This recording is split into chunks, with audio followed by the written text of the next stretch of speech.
Fala, meu Mato Grosso do Sul, ótima noite, estamos ao vivo aqui da nossa página do Noticidade, ao vivo aqui para o nosso Facebook, para os mais de 110 mil seguidores. Eu, Robson Nunes, e você aqui em mais um Fala MS, esse podcast voltado para a política de Mato Grosso do Sul, os bastidores da política.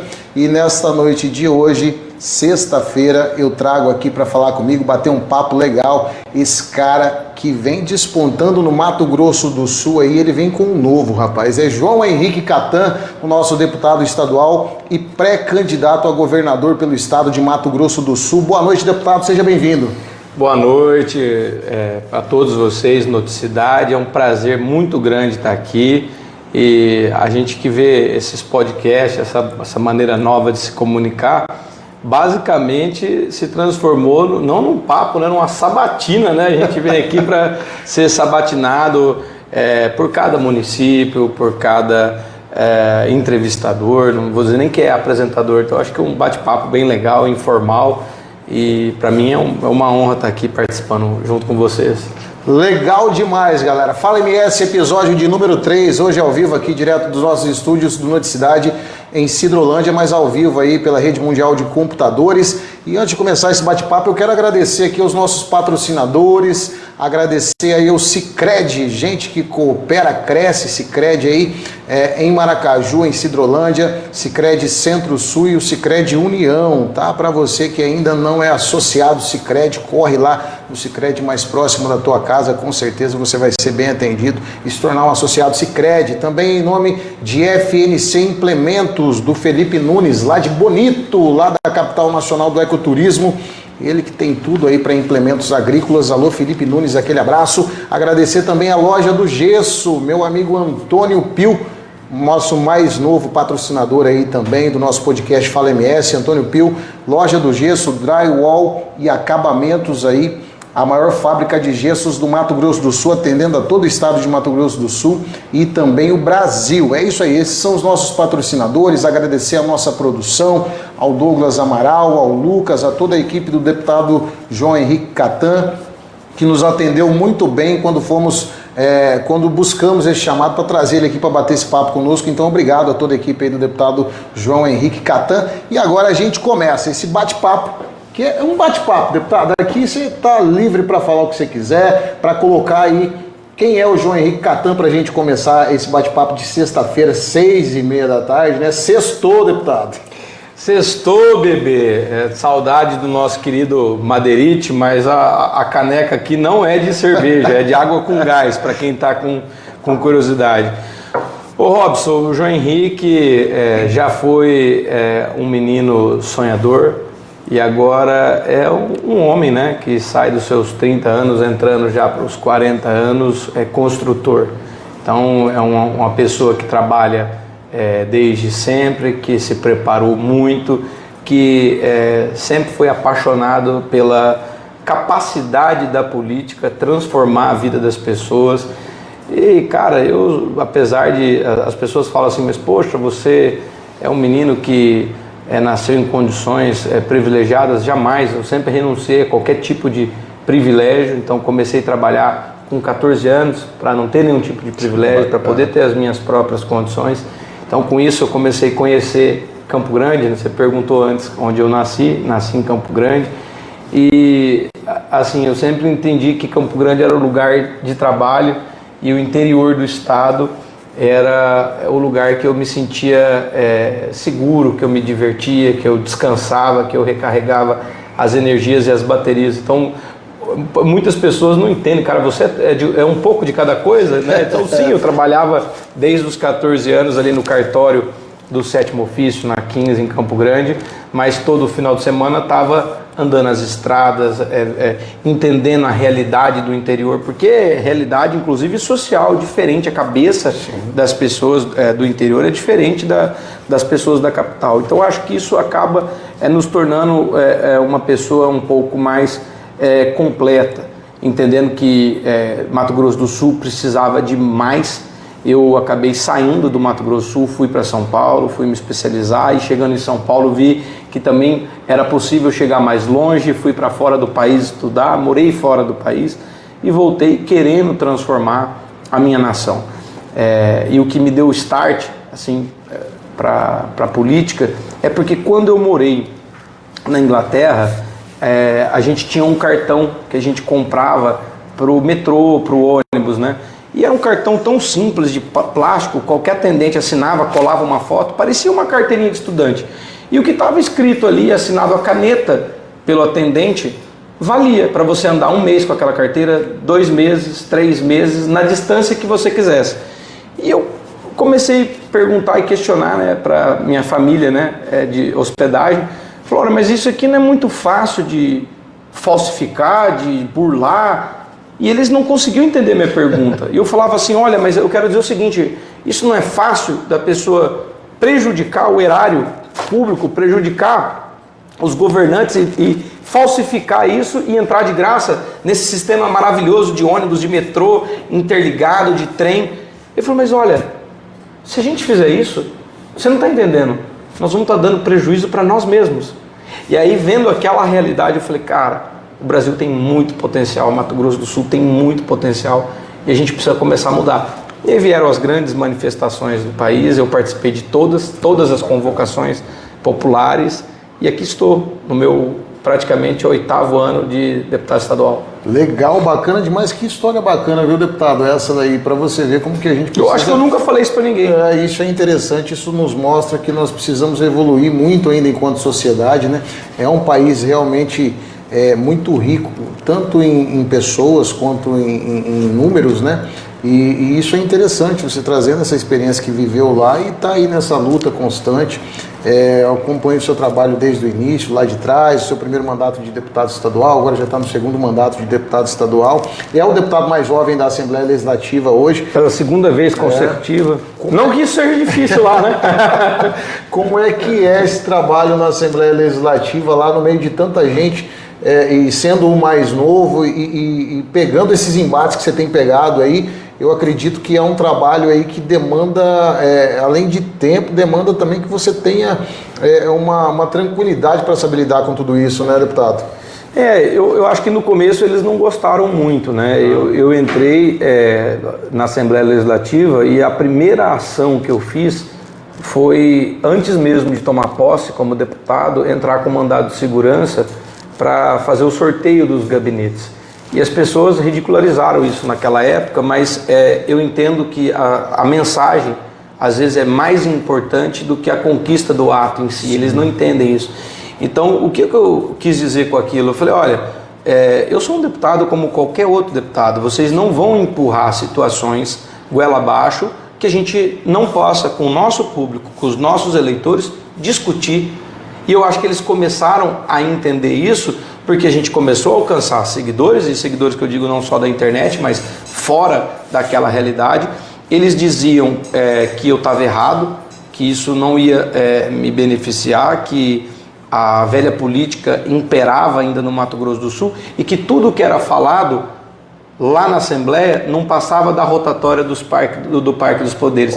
Esse é um dito popular deles lá que eles gostam de repetir. Mas eu acho que a eleição de 2022, que triplicou o nosso número de votos, demonstrou que aquilo que a rede social começa a assistir e entender e enxergar representatividade com responsabilidade, com ideias, com projetos, com transformação, com fiscalização, aquilo não passa da rotatória dos Parques dos Poderes, aquilo ecoa as 7 regiões do estado e por isso nós estamos aqui na condição de pré-candidato ao governo de Mato Grosso do Sul. Que bacana, muito bacana essa fala sua, deputado, e precisa realmente ter coragem para enfrentar esse sistema político, que não é só um problema do Mato Grosso do Sul, mas do nosso país, e a gente consegue enxergar hoje que a população realmente, ela despertou, né, deputado? Vindo desde lá de Jair Bolsonaro em 2014, depois em 2018, e essas movimentações em que o povo brasileiro, ele entendeu que ele precisa sim participar da política, e não da politicagem, né, mas a política. A boa política é essa discussão, o diálogo, né?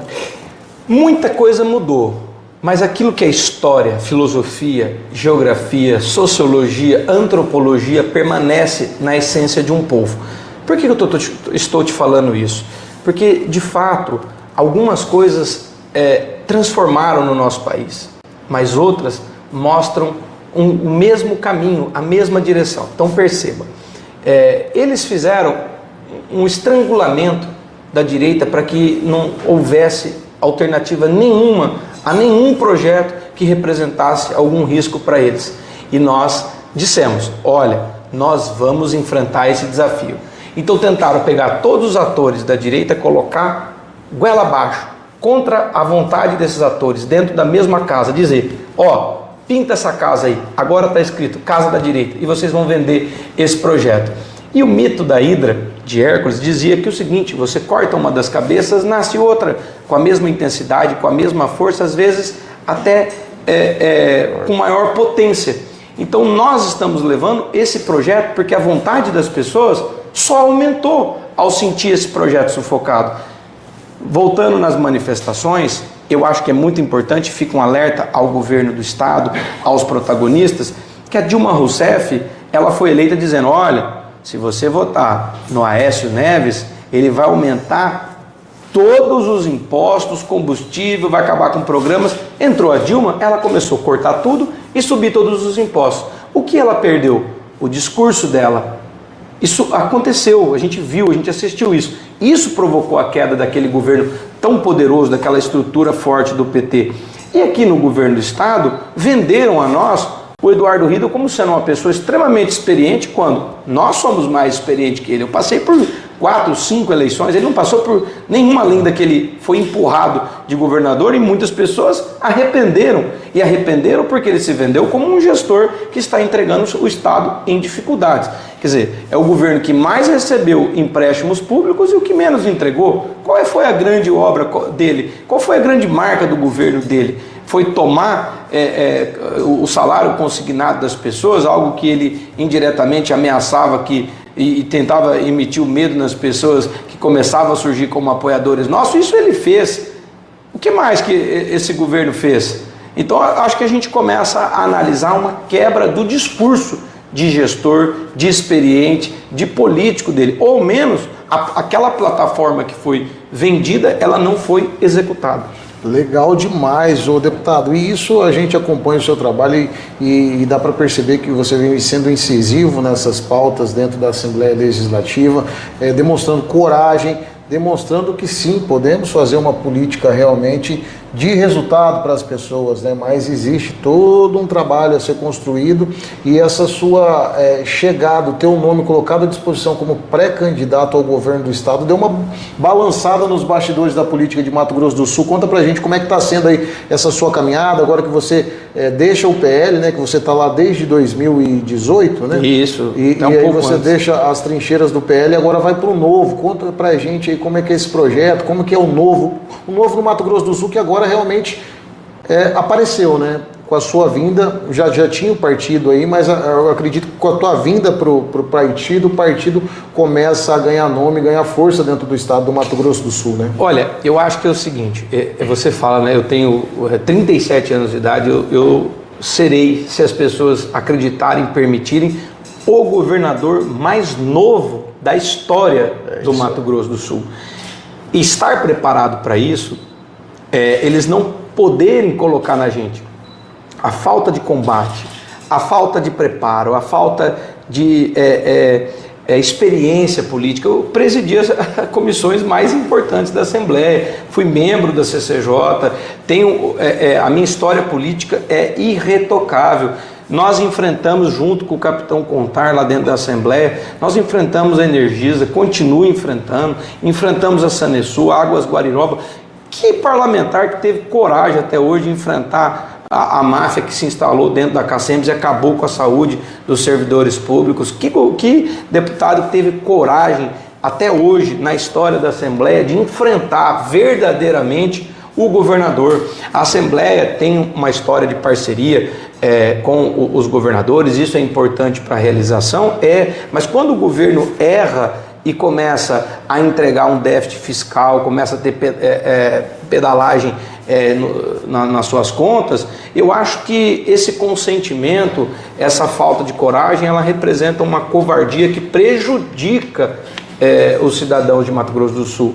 Então eu acho que não é nem a questão do projeto ter mexido, ter balançado, a grande questão é mostrar o seguinte: olha, esse rapaz, esse jovem, esse homem, ele quer realmente mudar o Mato Grosso do Sul.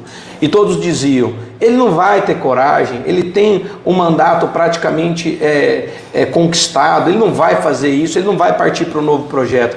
E nós fizemos ali, Robson, a nossa filiação no movimento dos desbravadores da nossa capital. Muito interessante do Marco zero da capital. Legal. Eu procurei as 30 esquinas mais movimentadas da capital, estabelecemos um ponto de filiação para o Partido Novo e nós ali entendemos a história e respeitamos a história de Campo Grande. E Campo Grande tem mostrado para nós que não gosta de votar no PSDB, porque o PSDB, desde as outras gestões anteriores, vem diminuindo a estrutura, os recursos, os repasses para Campo Grande. Então ali, em 1872, José Antônio Pereira estabeleceu o primeiro núcleo dele urbano naquela cidade que se tornou hoje a capital do estado de Mato Grosso do Sul. Robson, quando ele chegou lá, não tinha nada. Não tinha fogão, não tinha casa, não tinha fogueira, não tinha gado. O movimento é de carro de boi. Não tinha carro, não tinha teto. Sabe aquela música? Não tinha parede, não tinha janela, não tinha nada. E hoje a direita olha e fala assim, cara, mas é o PL que construiu. Mas tomaram, estão levando pessoas que não representam os nossos valores lá para dentro. Seria muito bom ter uma casa, ter uma propriedade, para se chamar de sua e disputar a eleição? Teria, mas hoje a força da direita nos permite algo muito maior do que o governo tem, que é o poder de destruição. Nós temos o poder da construção, da realização, nós temos o poder das redes sociais, nós temos o poder da representação.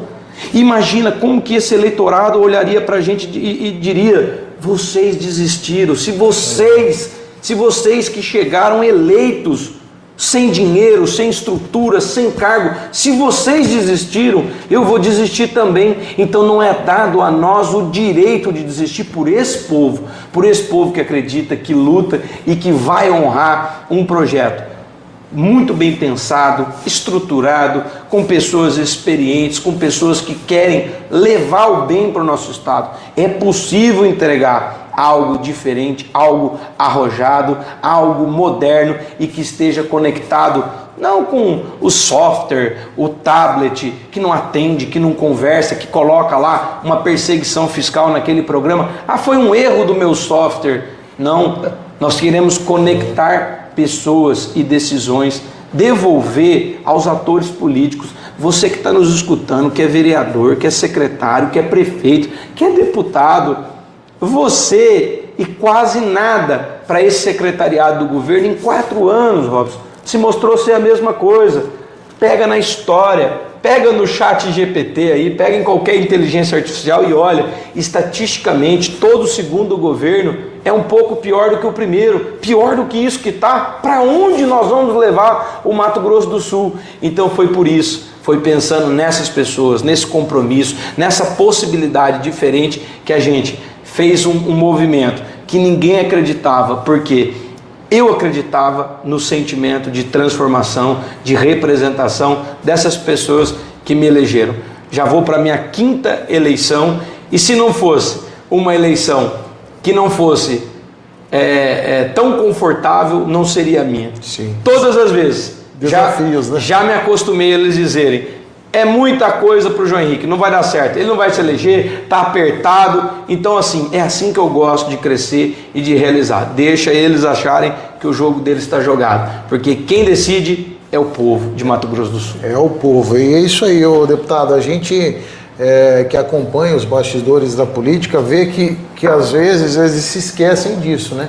Que é o povo. E hoje, com acesso à informação que nós temos, com a internet, com tudo isso sendo usado e usado para o bem, as pessoas não estão mais de acordo com a velha política, com a politicagem, com a sacanagem. As pessoas querem política de resultado, que traga realmente resultado para a população, que chegue lá, o produto final chegue para o povo, que é quem paga imposto, que é quem tá ali no dia a dia, e é muito bacana essa sua visão.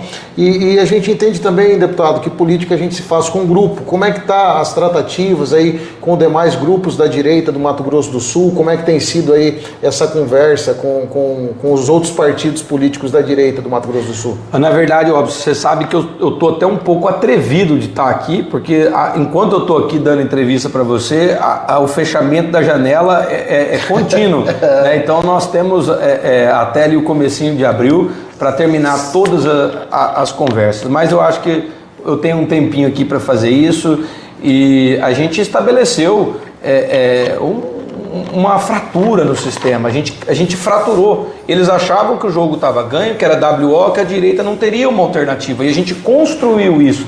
Então, a todos os atores da direita, a pessoas que não poderiam... Olha, vamos para um lado estatístico. O governo do estado de Mato Grosso do Sul, através da figura do Eduardo Riedel, ele está criando um monstro. E esse monstro já não está mais conseguindo andar na velocidade que estava. Eu vou dar um exemplo hoje do Dagoberto Nogueira.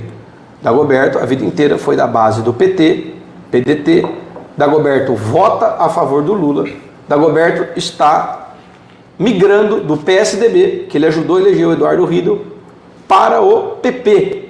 Como que o Eduardo Riedel vai receber o Dagoberto se o Dagoberto tem votado em sintonia com o Lula? Por exemplo, barrando a convocação de pessoas que assaltaram idosos, a sua avó, o seu avô, a sua tia-avó, o seu tio-avô, o idoso que você conhece, o coitadinho que está lá, às vezes com algum tipo de cuidador. Como que você vai fazer essa integração e dizer que é um projeto da centro-direita com o Dagoberto ali no PP? Não funciona. Então eu estou dizendo isso, nada contra nenhum desses atores, mas eles acharam que eles ainda estavam dentro da velha política, e isso tem se quebrado. Por exemplo, eles não querem montar chapas, porque eles não querem financiar os atores, eles sequer valorizam, prestigiam pessoas de municípios, que inclusive alguns já passaram por aqui, dizendo, não, por que você vai fazer lá, governador, nesse município pequeno? Entende? Então, assim, eles querem diminuir de 400 candidatos a deputado estadual que tiveram no pleito passado para 150, 125. E é aí que eu estou te dizendo que o novo surge como uma possibilidade para 200 pessoas que vão ficar de fora, que queriam disputar. Para deputado federal a mesma coisa, para senador a mesma coisa. Ora, hoje lá dentro do PL você tem 2 vagas. Normalmente todo partido em vaga dupla fica com uma. Então quer dizer que o PL está com 2 vagas preenchidas, mas tem mais 2 atores nossos que estão lá tentando acreditar que é possível tomar uma dessa vaga.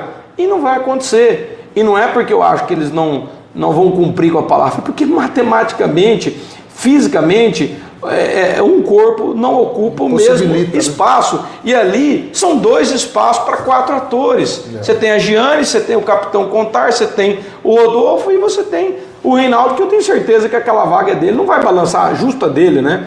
Então, assim, a gente tem entendido que o novo surge dentro desse cenário como uma oportunidade para a direita entender, olhar para a pessoa que votou em você, que acreditou em você, e dizer assim, cara, se juntem, se unam, porque é possível. Você vai ter um candidato a governador pedindo voto para um senador, para um Polon, para um Contar, para a Giane, para quem entender que é possível somar conosco contra a velha política. E eu acho que isso vai ser muito bem visto pelos eleitores da direita. Isso é interessante porque a gente que caminha aí nos meandres da política sempre se fala, a direita não se une, a direita não se junta e tal. E você vem com essa estrutura nova do novo, mostrando que pode sim a direita se unir e fazer realmente a política que se prega desde que a direita acordou no Brasil, né, deputado?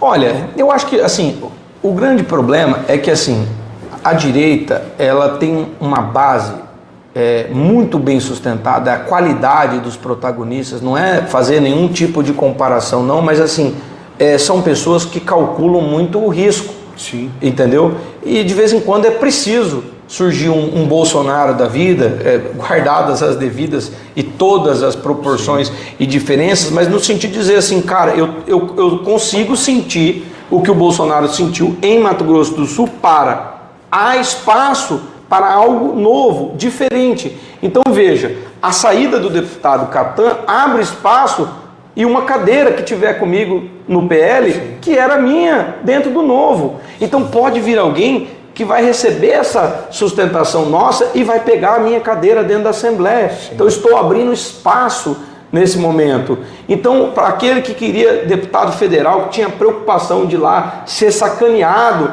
por quem está tomando conta do partido, ou não ser honrado, vai ter espaço conosco, vai ter vaga de senador conosco. Então, eu acho que às vezes é ter a capacidade de entender o jogo, saber que eu estou arriscando um pouquinho mais, mas não é questão de arriscar, é questão de sonhar um Mato Grosso do Sul diferente e abrir portas. Enquanto eles estão trancando as portas do PL para os verdadeiros atores da direita, eu estou abrindo do lado de cá. Estou recebendo muito bem todos aqueles que queiram somar junto com o nosso projeto, conversando com todos. Legal demais. O deputado, o que mais me impressiona é ver esse, vamos dizer a palavra, o tesão seu pela política de fazer realmente as coisas andarem com uma nova política, né? Tirando aquela roupagem velha, e isso é muito interessante. E você caiu num partido com o nome que é um novo, né? Um garoto aí de 37 anos, já com uma bagagem muito boa dentro da política e que está construindo isso daí. Isso é muito interessante a gente ver isso e ver que o seu trabalho na Assembleia Legislativa é um trabalho forte também. Eu tenho aqui algumas pinceladas aqui do seu trabalho e tem algumas denúncias que você foi muito corajoso e imbativo para bater dentro do seu trabalho da Assembleia. Um deles é o fisco que sufoca os contribuintes aí, que é o que você tem batido nas últimas semanas e muito forte nisso, né? Eu acho que isso aí pegou o contribuinte de Mato Grosso do Sul ali sem esperar, né, deputado? Uma coisa que me incomoda muito no governo do Eduardo Riedl, eu tenho que falar, né? Sim, estamos aqui, é para isso, é para esse bate-papo, é para a população enxergar aquilo que o João Henrique Catan... Você já foi no shopping comprar qualquer item ou em qualquer loja, e aí você chega e fala assim, olha, esse preço está muito alto, me dá um desconto. Não tem com quem conversar. Não, é o sistema, é isso. E foi isso que ele fez e ficou mais gritante no Regularize Já. Não, é o sistema, eu tenho que cobrar. Primeira coisa, a Receita Federal, todas as vezes que ela lançou alguma divergência, e ele lançou como pendência e notificação, a Receita Federal faz o seguinte, vai lá e dá uma colher de chá e te cobra de um ano para cá, pergunta para qualquer contador. Ele chegou e já meteu 5 anos nas pessoas e o responsável, o superintendente da Cefaz, não foi o deputado Catan que falou, foi ele que disse, esclarecendo numa live ao Conselho dos Contadores, disse assim, olha, tá lá lançado e quem não se explicar, não der conta de pegar as notas e explicar, eu vou colocar 17% em cima daquele valor, mais 100% de multa. Peraí, cara, vai andar a realidade do Estado. Nós estamos aqui em Sidrolândia, que está do lado de Campo Grande. Vai olhar para o cara que é comerciante, vai perguntar se ele tem nota, ele nem sabe o que ele fez. Você colocou um valor para ele que às vezes pode até ser movimento de Pix para cá, da conta da pessoa física, paga um incêndio, porque o imposto aqui sempre foi muito caro e o fisco aqui um perseguidor voraz. E o cara passa uma conta para outra, passa para uma empresa, abre um outro CNPJ para não entrar no meio, para não estourar o limite. Isso é feito no Mato Grosso do Sul. E Sidrolândia está do lado de Campo Grande, quer dizer que tem uma capacidade de desenvolvimento maior. Mas tem municípios que o cara não tem nem nota, não tem nem papel de 5 anos atrás. Isso é completamente imbecil, irracional, voraz, perseguidor, injusto, desonesto, desleal, com o intuito de arrecadar, de levantar grana, porque o Estado vai mal das pernas e eu venho denunciando. Só que, Robson, quando eu comecei a denunciar, o Estado era nota A. E eu dizia, esse caminho está errado, o Riedl não fecha as contas. Os deputados davam risada de mim no plenário. Eu era motivo de chacota. Agora, se não pegar empréstimo, não faz obras de manutenção. Eu gosto muito de citar um exemplo que é a criação.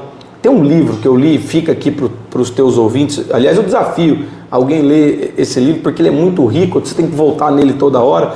E esse livro é do Roberto Campos, chama A Lanterna na Popa. Vou comprar. Esse livro do Roberto, eu vou te dar ele. Eu vou te dar porque eu tenho 2. Legal. Eu tenho um que eu guardo e as páginas já estão velhas, e eu tenho um novo que eu comprei para relê-lo. Legal.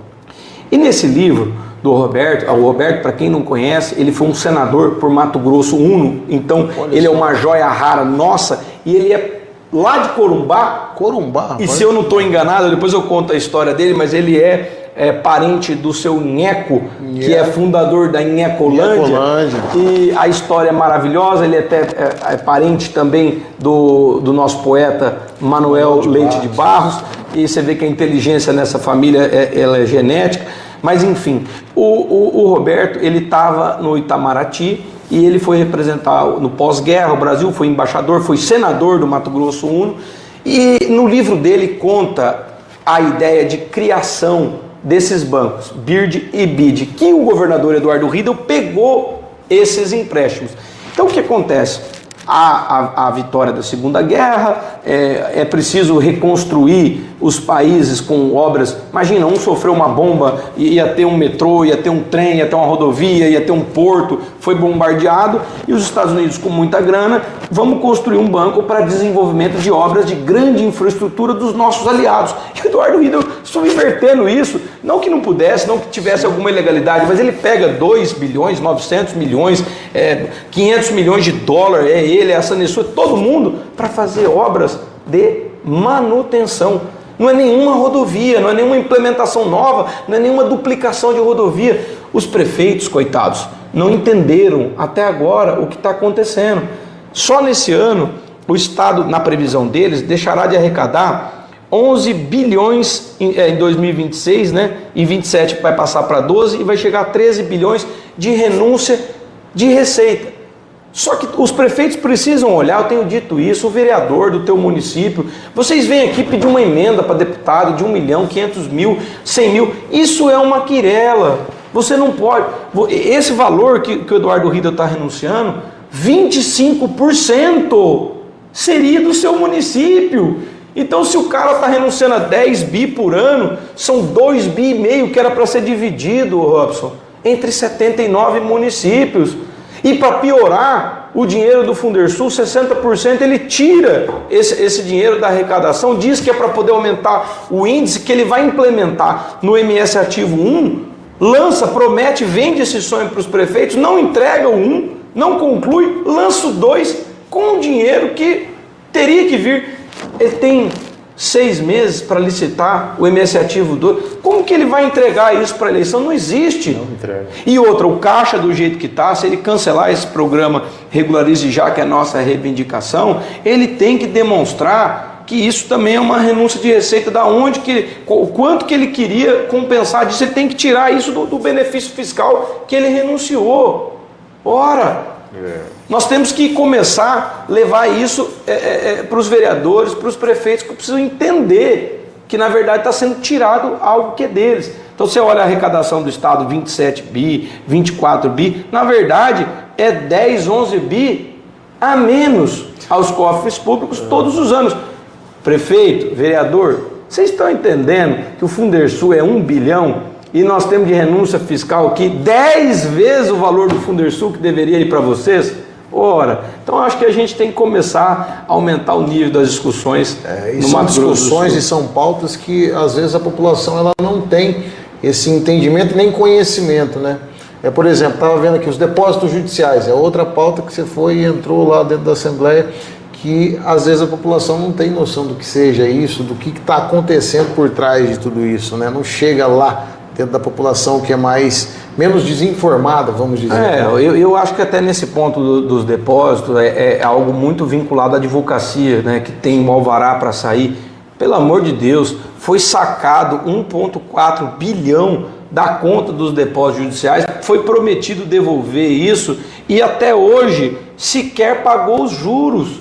O valor que nós temos para pagar de depósito judicial para o Poder Judiciário é uma conta de pedalagem fiscal que, na verdade, inviabilizaria a contratação do empréstimo junto a esses bancos americanos ou ao BNDES.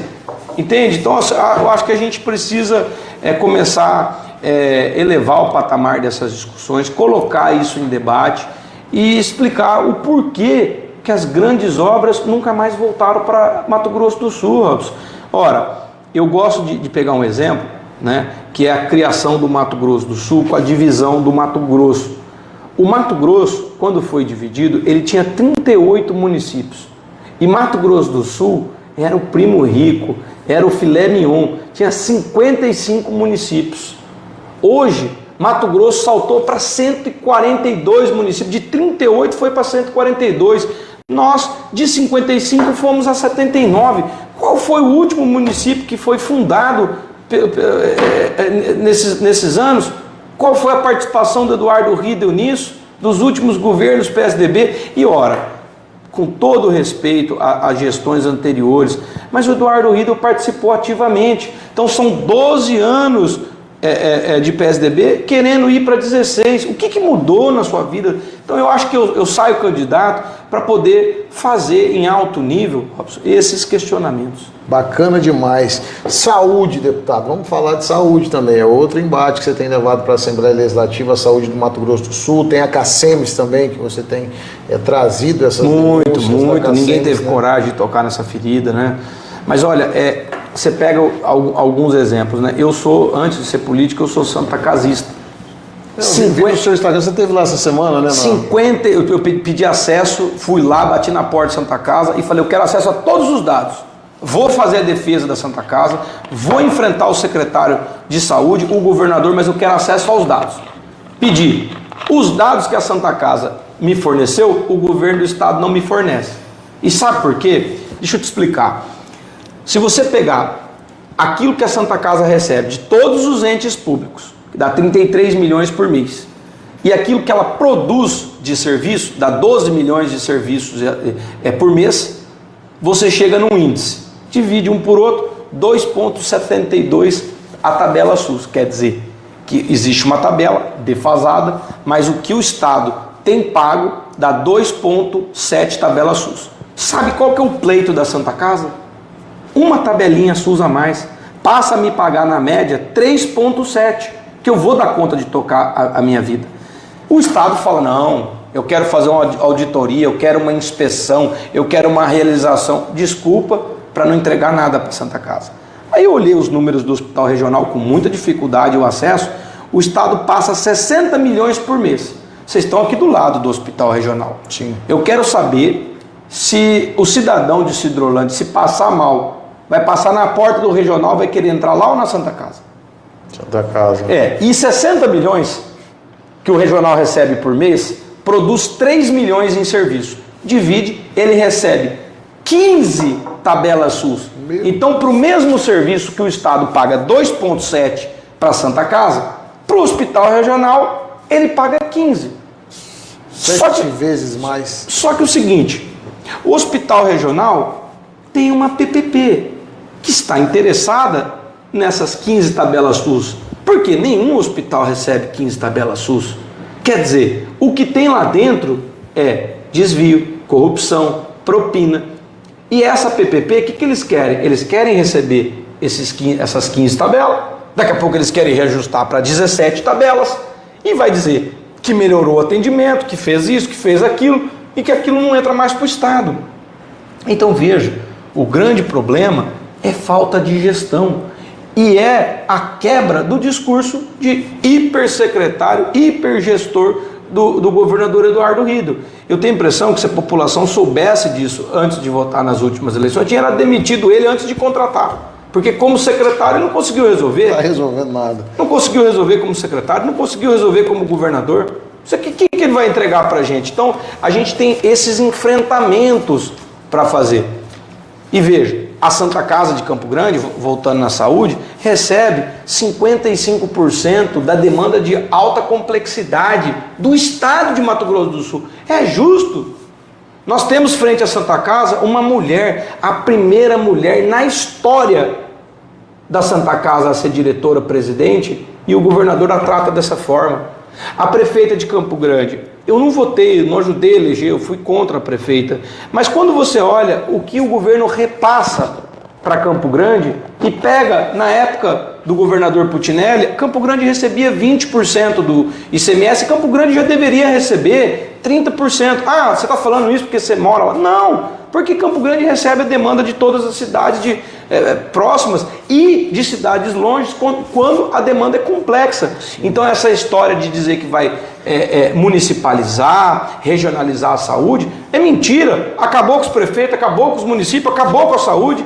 E quanto a CACEMES, para que você entenda, a título gratuito, não é tabela. O governo dado 400 milhões por ano, porque como é que faz? É um plano de saúde, o servidor paga lá 5%, 6%, o Estado vai lá e paga 5,25% vezes quem adere ali. Ah, mas podia ser para outro. Não, a legislação estabelece alguns requisitos que, pela quantidade de beneficiários, é só a CACEMES ou a Unisaúde.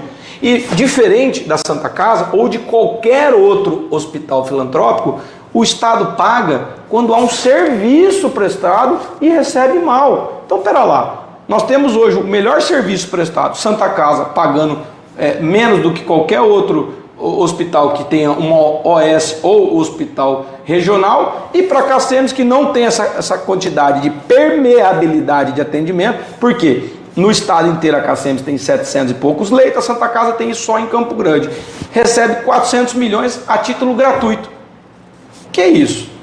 Então eu acho que esse tipo de discussão, nesse nível, mostrar isso para a população é o que vai desconstruir a maior mentira que já foi contada no Mato Grosso do Sul, que esse governo veio para fazer gestão.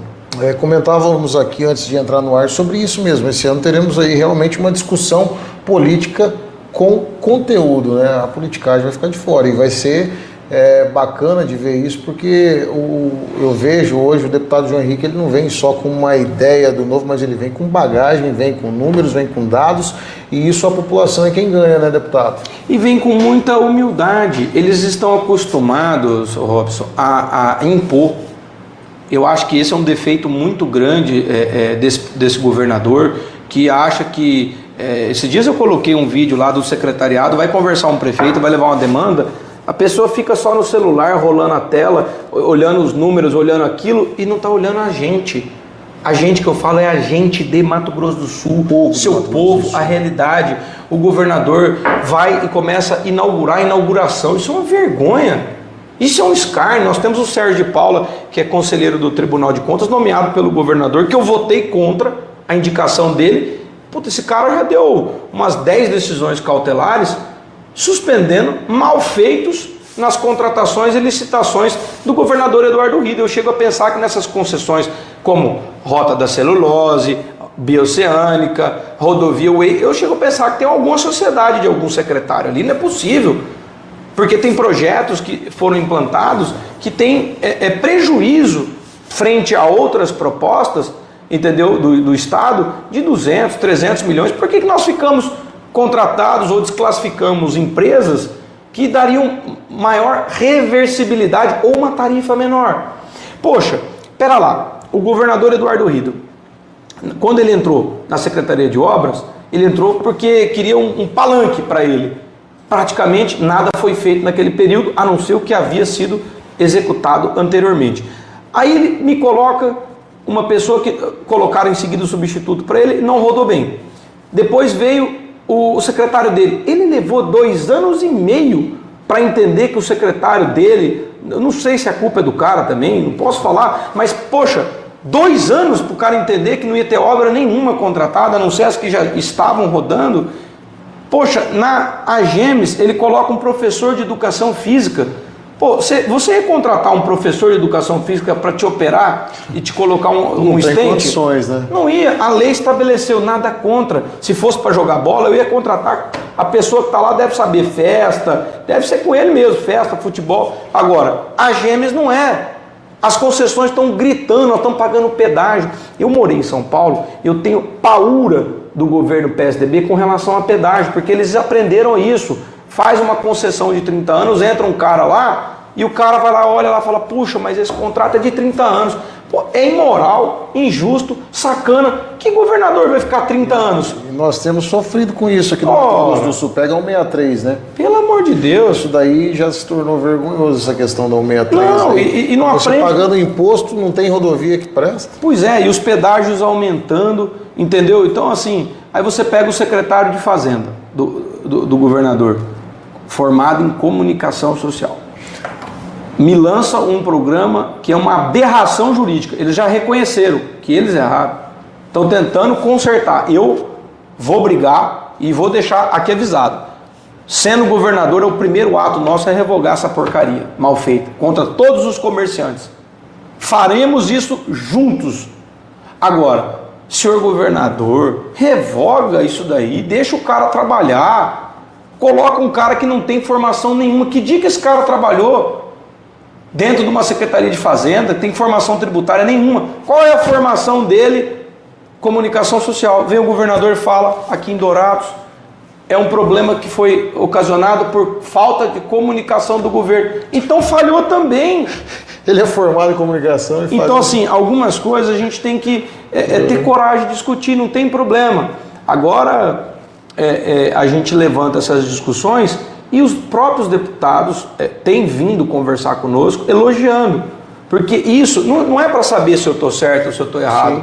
Eu sei muito bem quem eu defendo. Desde o meu primeiro dia de mandato, eu nasci de um movimento que começou nas ruas por conta de 20 centavos e nós só paramos o dia que caiu a Dilma Rousseff.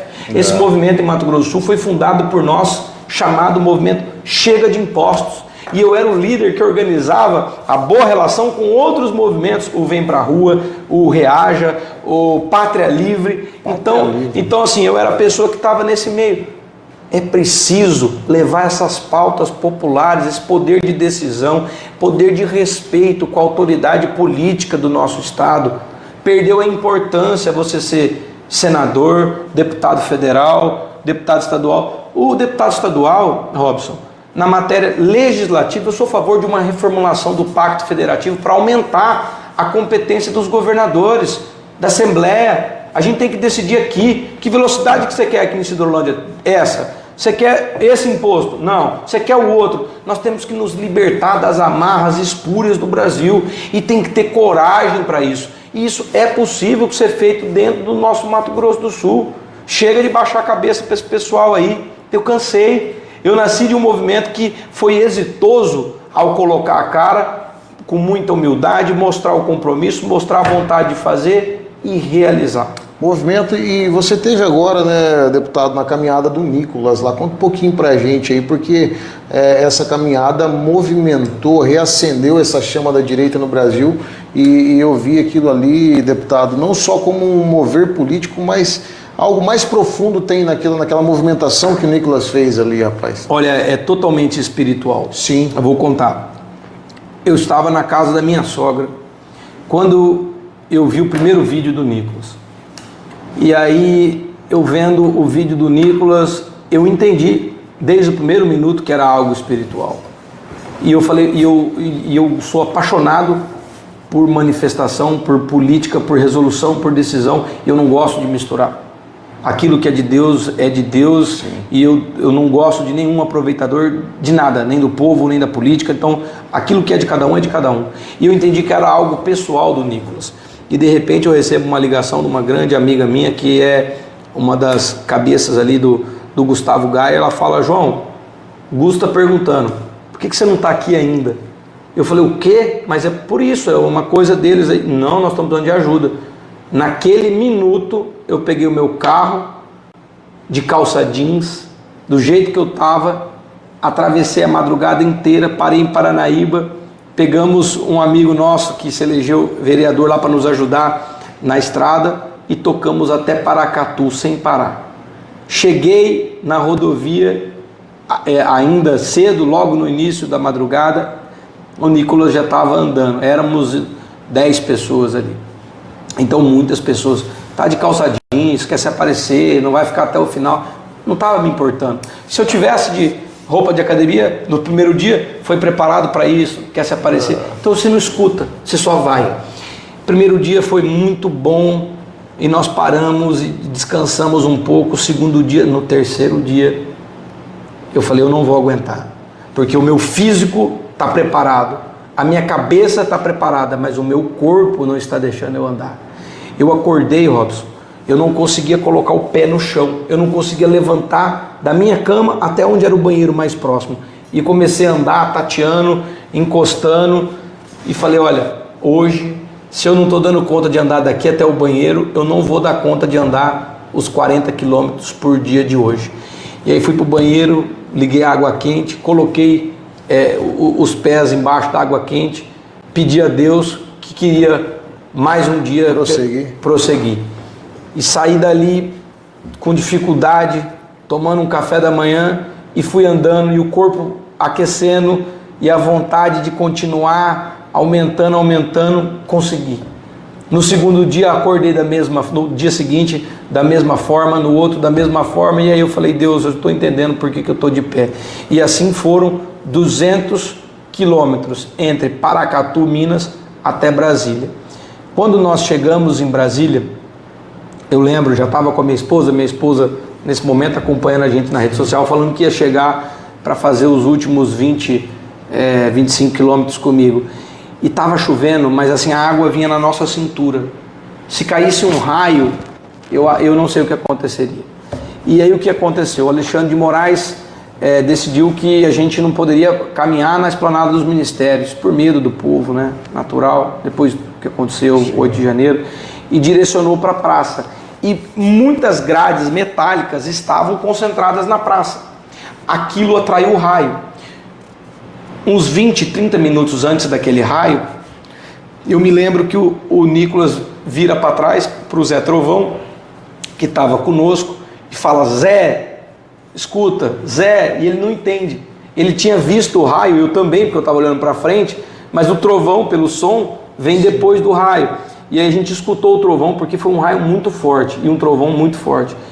Só que, graças a Deus, poucas pessoas, ninguém talvez da imprensa saiba disso. O PL, organizando uma pequena estrutura, só para o Nicolas falar para aquela multidão que se concentrou ali, contratou e tinha um guindaste ajudando a movimentar alguma coisa, não lembro o que era, e todo o guindaste tem para-raio. Olha só. Foi o que salvou todo mundo, porque o raio caiu ali.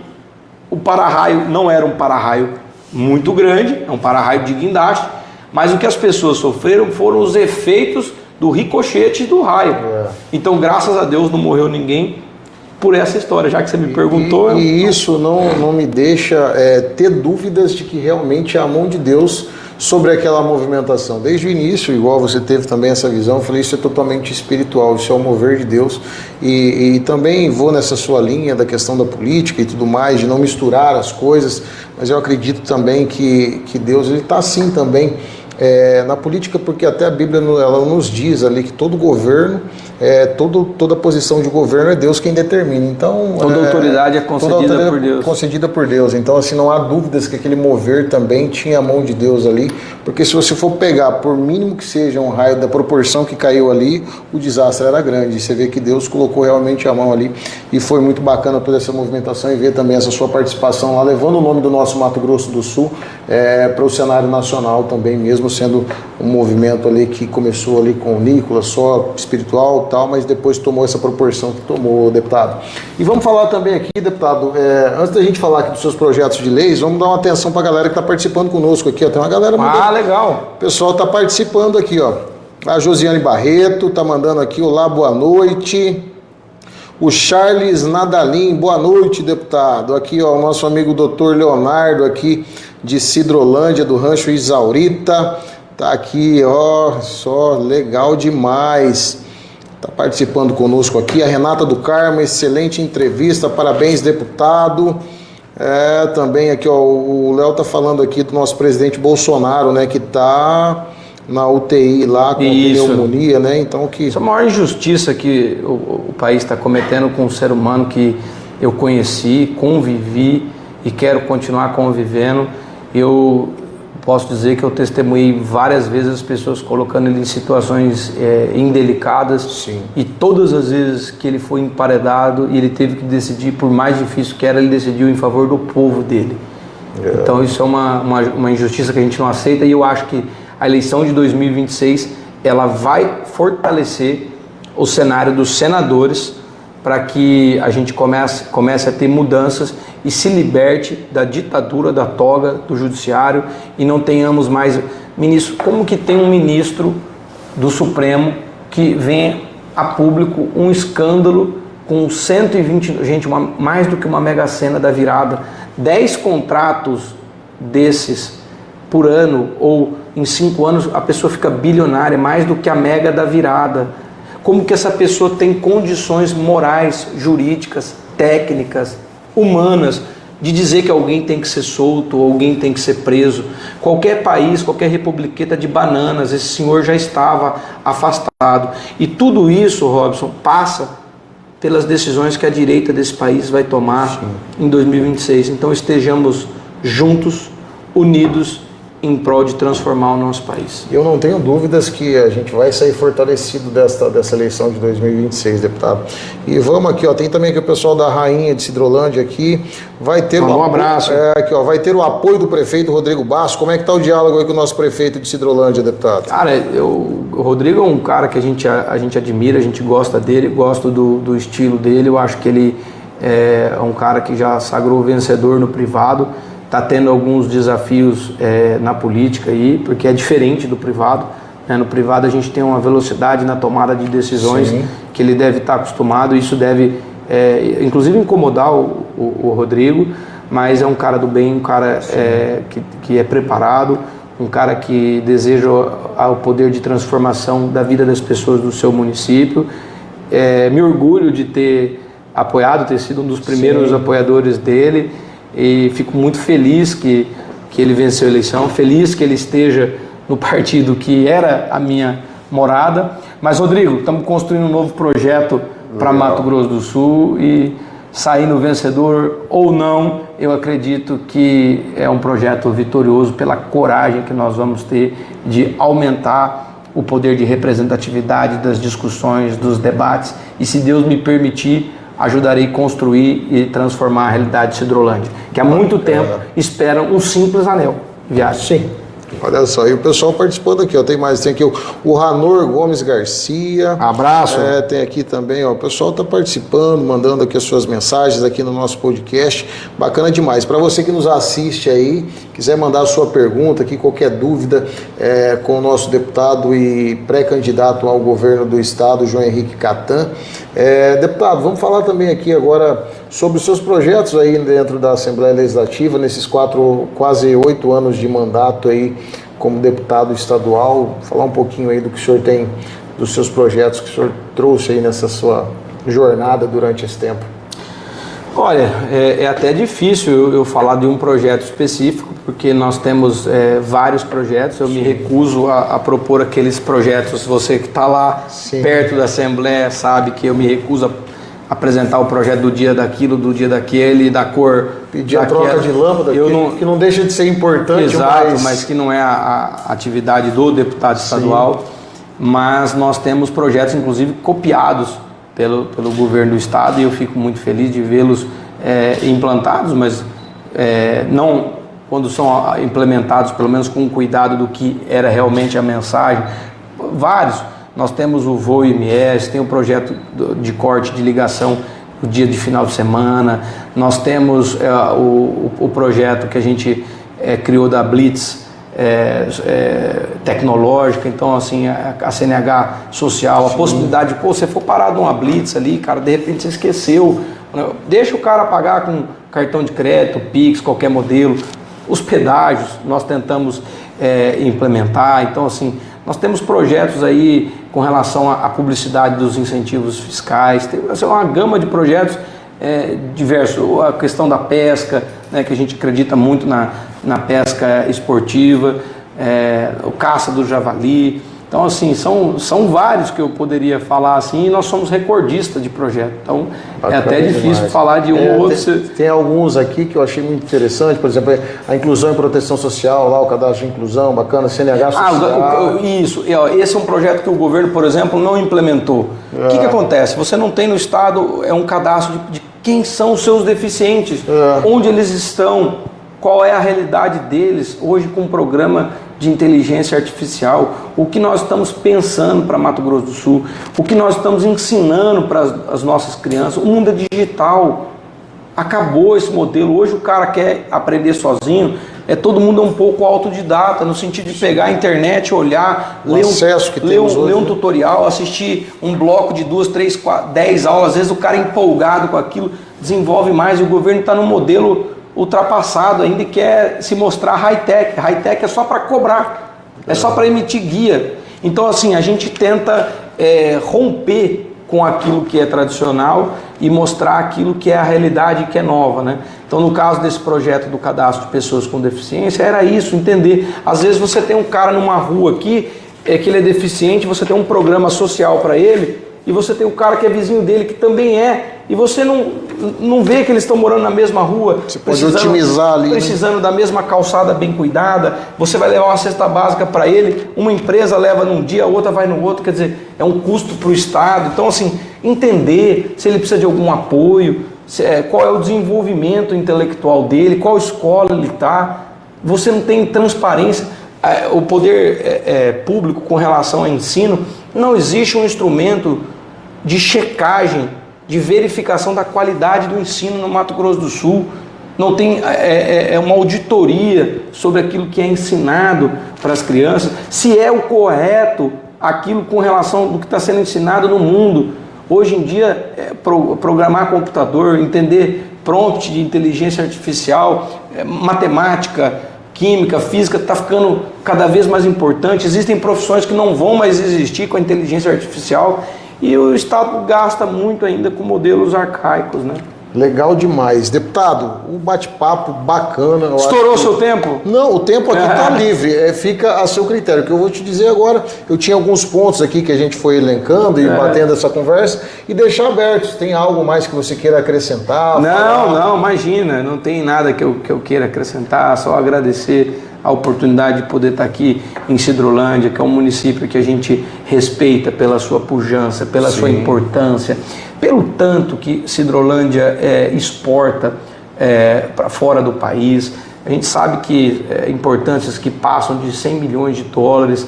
Então, entender se a cidade de Sidrolândia está sendo reconhecida, o cidadão, a pessoa que precisa da educação, da saúde, do transporte, da mobilidade, por aquilo que o Estado recebe de benefício em razão da existência de Sidrolândia. Eu acho que essa é a grande questão que eu gostaria de dizer, o porquê que eu estou aqui humildemente, para entender mais, me mostrar que nós viemos para servir e não para servir-se do Estado. E não só Sidrolândia, né, deputado? Eu sei que a sua caminhada pelo Mato Grosso do Sul é longa, o senhor é um deputado que anda bastante, que visita, que está presente nos municípios, e o senhor falou algo que é muito interessante, né? O valor desse município para o Estado, né? Porque as pessoas vivem no município, né? Então isso é muito interessante, esse seu olhar. Obrigado, é isso, e eu acho que eu tenho muito mais a aprender nessa corrida. Iremos aguçar, entender, conectar e escutar das pessoas o que elas querem, né? A gente passa por uma experiência diferente quando a gente é agente político, quando a gente recebe uma eleição. Eu acho que qualquer um tem direito de se candidatar, mas eu acho importante a pessoa perder uma eleição. Eu acho importante uma pessoa ganhar uma eleição. Eu acho importante ter que passar por uma reeleição para você dar valor no poder das decisões políticas nos agentes políticos. E nós começamos a vida assim. Eu comecei como candidato, eu comecei presidindo um centro acadêmico, depois eu fui candidato a vereador, perdi essa eleição mesmo recebendo os votos suficientes para a eleição. Em seguida eu fui eleito deputado estadual com 11 mil votos, fui candidato a prefeito da capital, perdi de novo, depois fui reeleito deputado estadual com quase o dobro e meio de votos, e cá estamos depois de todo esse trajeto, com muita humildade para entender que há muito para aprender para errar menos. Obrigado, deputado. Então fica aqui o nosso agradecimento do Noticidade, dizer que as portas do Noticidade, do Fala MS, está aberto para o debate da política, da boa política. Foi um prazer ter aqui. Até comentei na sua chegada aqui que eu perturbei bastante a sua assessoria essa semana, porque queria fazer esse bate-papo, porque eu acho que a população ela precisa conhecer mais daquilo que os políticos vêm fazendo pelo nosso Mato Grosso do Sul, e esse é o intuito aqui do nosso Fala MS, que é levar essa boa conversa e depois as pessoas fazerem as suas análises e decidir o futuro do nosso estado, do nosso município, do nosso país, né? Não, que legal. Então eu fico à disposição, nossas redes sociais estão lá, João Henrique Catan, para você que quer conhecer mais o nosso trabalho, para você que quer mandar crítica, pergunta, eu não apago nada, sabe? Crítica, a não ser xingamento, ou se eu ver que é um perfil fake, vindo perseguir ou atacar, mas a gente gosta de ouvir muito, e eu acho que essa é a diferença, que a gente vai aprendendo dessa forma. Então convido todo o seu público a entrar em contato, se conectar com a gente, para que a gente possa estabelecer a boa política, o bom diálogo, que é isso que vai mudar o Mato Grosso do Sul. Legal demais, é isso aí. Por aqui vamos chegando ao fim deste bate-papo muito legal e muito esclarecedor aqui com o deputado estadual João Henrique Catan, pré-candidato ao governo do estado de Mato Grosso do Sul pelo Partido Novo. Robson Nunes agradece aqui a você que ficou aí nos acompanhando durante essa conversa, uma conversa muito bacana. Antes de encerrar, quero agradecer aos nossos patrocinadores, ao Sicredi, gente que coopera, cresce, Sicredi em Maracaju, Sicredi aqui em Sidrolândia. Você que não é associado, procure a agência mais próxima e se torne um associado. Também a FNC Implementos Agrícolas, em nome do Felipe Nunes, lá em Bonito, atendendo toda a região aqui do sudoeste do Mato Grosso do Sul, tudo em implementos agrícolas. E também em nome da loja do gesso, do meu amigo Antônio Pio da Silva, lá em Campo Grande, atendendo a todo o Mato Grosso do Sul, também um apoiador aqui do Fala MS. Na próxima sexta-feira estaremos de volta, sempre trazendo aqui convidados para falar sobre os bastidores da política de Mato Grosso do Sul e trazer a boa política. Fica aqui o meu agradecimento a toda a nossa equipe do Noticidade, ao Douglas, ao Lucas e a toda a equipe também do deputado estadual João Henrique Catan. Um abraço e até a próxima sexta-feira. Falou, Sidrolândia!